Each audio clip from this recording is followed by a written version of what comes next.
Welcome to Talk About Topeka. I'm Chris Schultz. We've got some incredible news on this episode from Eric Johnson, the President and Director of the Metropolitan Topeka Airport Authority. This episode is brought to you by the WIBW channels and the Kitchen Witches, appearing at the Break Room all through the month of August. Check out their website and buy tickets at breakroomdowntown.com. This episode starts right now.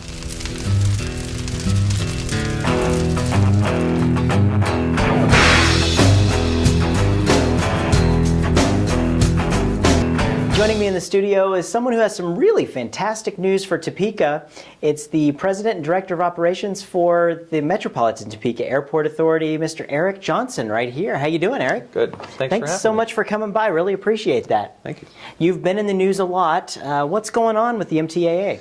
Well, it's kind of exciting times. We're hoping that through a lot of hard work, we might be able to attract air service to the airport, to the Topeka area. There's been a lot of challenges before us, and we've met every one of them. We're continuing to push for that air service to come into Topeka and serve the people that live in this area. Excellent. You know, it's so crazy right now that if you want to fly into the capital city of Kansas, you have to drop into Missouri first and then come on over. So this is some really exciting news now that the governor's put some funding in there, the same way they did in Manhattan. How did that whole thing work? Well, we understood the process was so successful in Manhattan that all of the funds that were provided there were returned to the state. And we did everything we could to attract attention to the opportunity in Topeka to do the same thing. The same environment, the same type of service. We know that with the size of Topeka, we're nearly twice the size, or about twice the size of Manhattan. We have many businesses and schools and other users of air service. We've done several market studies through an air service consultant. We know what we have here can support the service. And we successfully were able to convince the state that this would be a good investment. We're very aware of the tax dollars involved here. And if we didn't believe it was feasible, we certainly wouldn't be trying this. But the tax dollars is like a revenue guarantee. It's not that they're actually spending that money. It's kind of guaranteeing that there's something there. And that's right. Manhattan returned all of the money that they got set aside. All of it. So there wasn't actually the tax dollars. There was no tax dollar. There were no tax dollars used in Manhattan that I'm aware of. They did have a local match. Mm-hmm. We're proposing the same. What we're looking at with the state funds would be to provide the same type of minimum revenue guarantee, and with a local match, which is in the MTA budget. Mm-hmm. And again, it's not a giveaway. What we want to do is see this airline come in and be successful. We don't want to provide a subsidy. Mm-hmm. We want to just help them with startup risk. And it's kind of doesn't exist right now. So there is startup risk for a company coming in. Absolutely, it's very difficult for an airline to look at a community that has service and to come in and add to it. But to come into a community that has no air service and hasn't had any air service in several years, many years. What's interesting about that is that there's so many people that fly in and out of, that are residents of Topeka or visiting Topeka that they are air travelers. Yes. How many people... We have an air service consultant that we work with, mm-hmm. and through a marketing study and a ticket lift, basically, they determined that we have about 600,000 passengers that we contribute to airports outside of the state of Kansas. Wow. And that's a loss for Kansas in the tune of $127 million annually. Wow. Wow. So there's certainly the potential there for Topeka to establish air service and support air service without a subsidy being involved. And that's where we want to go. Excellent. So let's say we get the air service, everything's up and running. How's this going to work for me? I'm gonna fly to some place like a different hub that has a lot of other flights? Absolutely. Connecting flights, or Our goal is to connect Topeka directly with a major hub. Depending on what works best for us, where the travelers need to go, Dallas, Chicago, Denver, it'll be a major hub that we'd connect to, and it'd be a one stop to the world. Absolutely, yeah. So we have that opportunity, and our air service consultant is confident that we'd have that passenger base to support the service. It wouldn't be like short trips to Kansas City or anything. It would No, be to a no, it different would not. hub in a different area. As I understand it, several years ago, they had that type of service to Kansas City, and it's not a connecting hub in the way we're looking at Chicago or Dallas or Denver. We need a major hub, a large hub to connect to, so we can get the right connection, so we can get the right timings for service here in Topeka. Now, how great would it be to be able to walk out your front door and be in Chicago in an hour and a half? I mean, that would be a tremendous thing. It would simplify the trip. An hour and a half from my front door, I can be in the terminal building in Kansas City. Yeah. If we were to bring air service to Topeka, an hour and a half from my front door, we can be in Chicago or Dallas. Or, yeah. It would certainly speed things up. That's really amazing.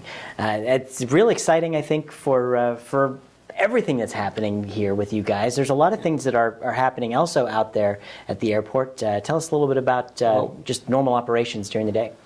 We've been doing a lot of cleanup inside the perimeter fence line and outside, and I think it's quite noticeable.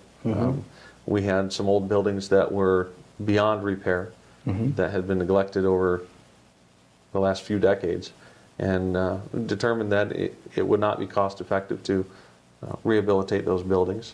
And rather than put money into those, we took them out, demolished them, and building new buildings. We have a new facility being constructed on the airport for aviation use that will be used for processing military personnel that are based at Fort Riley, and for those that are here at Forbes Field with the 190th Air National Guard, 190th Air National Guard, that for deployments would be able to use that facility as well. And then outside the fence line in the park, we have a new facility.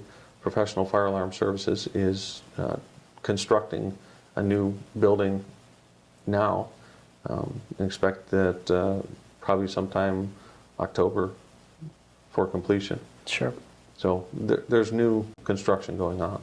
Very good. New very development. Good. Well, you mentioned Forbes Field out here. So there's a name change going on. There is a name change. Kind of separate the line. Forbes Field still exists. Forbes Field will always exist. Yeah. That's not going away. It was named Forbes Field after Major Daniel Forbes, who was a test pilot, and he died in the line of duty. That name will never go away. We honor and will protect that heritage, the history of that. But moving forward with potential air service, we need to name the airport, identify the airport with the city it serves. And to do that, we did work with a local marketing firm to come up with some ideas, but really to come up with the why rather than what. Topeka Regional Airport seems fairly basic, but the reason for that is it is going to serve the region with air service, and we really need the city name for recognition.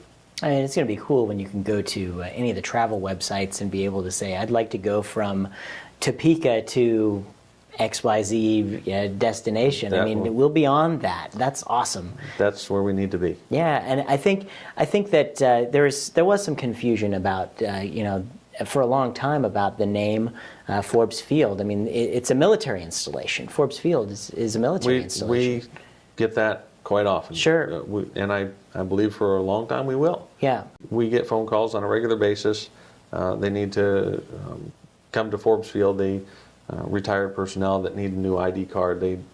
Whatever the case is, they still recognize Forbes Field as an active duty military installation, and it's not. Now we do have military personnel stationed at Forbes, but it is not Forbes Field Air Force Base. Sure.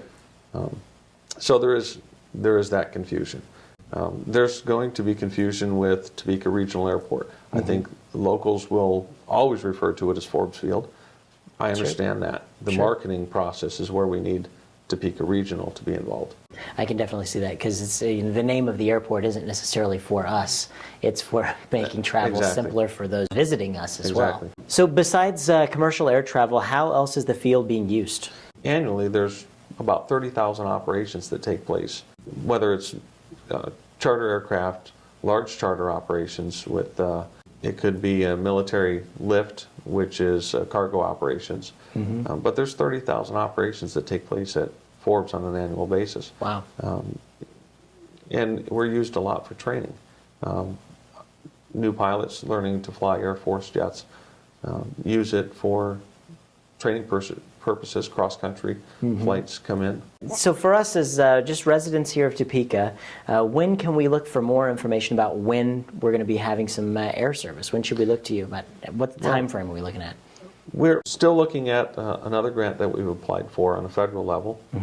We expect we should hear something in September timeframe, and I would hope that when it all comes together, we'd be able to attract service maybe by this time next year.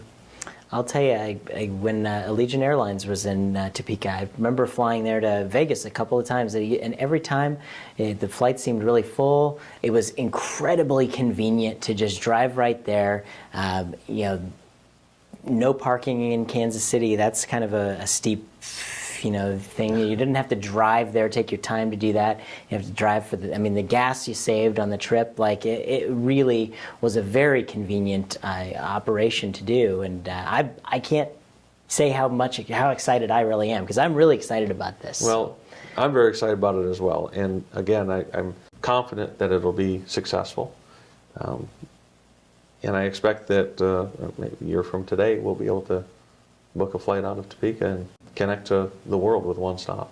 Absolutely. Well, you heard it here, folks. It's Eric Johnson with the MTAA. Thank you so much, Eric, for joining us. I really appreciate you coming in here and sharing with us. And when you find out more stuff, please come back and keep all of us updated. We really appreciate it.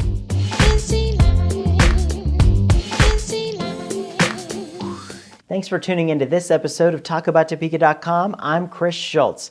If you liked what you saw today, please help our guests spread their message by sharing our videos with your friends. You can also find us on Facebook, Twitter, and be sure to subscribe to our YouTube channel. This episode of Talk About Topeka was brought to you by the WIBW channels and Field of Greens, a garden bistro in downtown Topeka. Topeka's #1 salad bar, according to me. Thanks for joining us. Remember, keep talking about Topeka.